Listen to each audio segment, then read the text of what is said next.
Good morning, my dear children. Welcome once again to the online classes of Sri Gokulam Public School. Today we will start yet another wonderful class of English. We were discussing the chapter Discovering Tut. The saga continues. We discussed that the mummy of Tut, a teenage pharaoh who had died mysteriously after ruling Egypt for 9 years, was now taken out for scanning and probing into the mysteries of his untimely death. Howard Carter, a British archaeologist, had initially in 1922 taken out Tut's body and recorded the treasures and the valuable things that were kept along with his body in the tomb. But he also found difficulty in dismantling the body from the coffin as the resin was stuck onto him. With the advancement of technology, CT scans was done on King Tut, and what were the results of it? Let's move into our class and learn more about the investigation of King Tut's life and death. Let's get started. In the past few decades, archaeology has changed from exploring treasures to investigating on the details of life and reasons for death. Also, now it uses advanced medical technologies and tools for research. However, in 1968, an anatomy professor x-rayed King Tut's mummy and revealed that the front limbs and breastbone were missing. With the help of CT scan, it was now possible to find answers to the two important questions regarding King Tut. How he died and how old was he when he died. With King Tut's death, the dynasty had ended, so his death was a shock even to the royal family. Now let us just move into the history of King Tut's life and rule. Tut's grandfather, Amenhotep III, was a very powerful pharaoh who ruled over a period of 40 years. His son, Amenhotep IV, who succeeded him, came up with some strange strategies during his reign. He began to worship Aten, the sun disk, and changed his name to Akhenaten, meaning the servant of Athens. But trouble started when he shifted the religious capital from Thebes to Amarna, a new city he had made. Further, he also attacked Amun, a god, smashed his images and closed his temples. This led to a series of religious riots in his kingdom.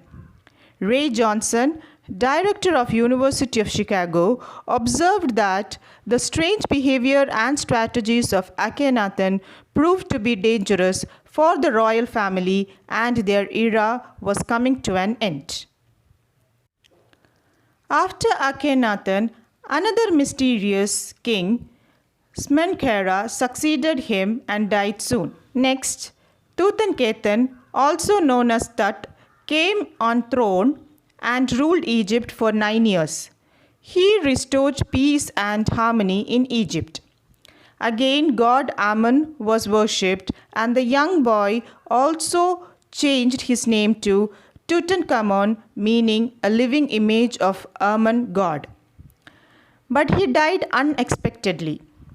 The body of Tut is preserved as a mummy in Egypt. The Egyptian Mummy Project, which started in 2003, has helped to record almost 600 mummies. But King Tut's mummy was the first to be scanned by CT scanner donated by the National Geographic Society and Siemens, its manufacturer. The CT scan machine scanned the body by creating 1,700 digital X-rays in cross sections. His head was scanned in 0.62 millimeters slices to record the tiny details. A team of radiology, forensics, and anatomy experts started examining the secrets of Tut's grave that is believed to have been protected by flying goddesses for a long time. During the night, the workmen climbed up on the ramp and the flight of stairs to carry the body from the tomb to outside. It was windy with sand blowing. They placed the body on a hydraulic lift into a trailer where the scanner was kept. But 20 minutes later, the scanner stopped working as the sandy wind blew into the cooler fan. As two men ran towards the office nearby to bring two fans, a guard joked that this was because the furrow closed as they had removed his body. Once the fans worked, the procedure was completed and data checked thoroughly by the technicians. Then the body was returned to the workmen to place it back in the tomb.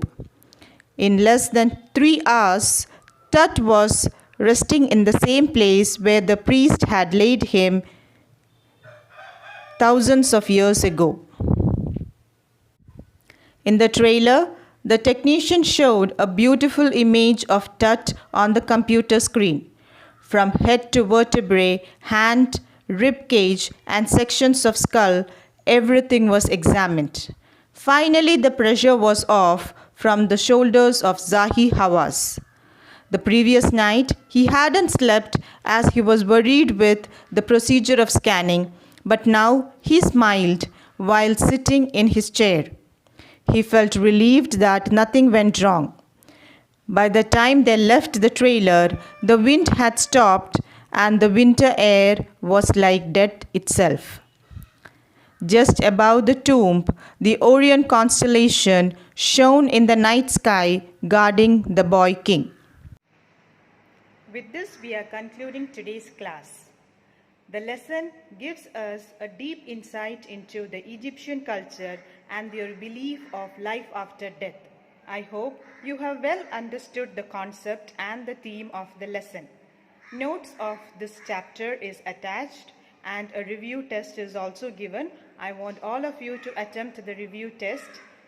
So till we meet again in our next class, keep working hard and concentrate in your studies. Eat nutritious food and stay healthy.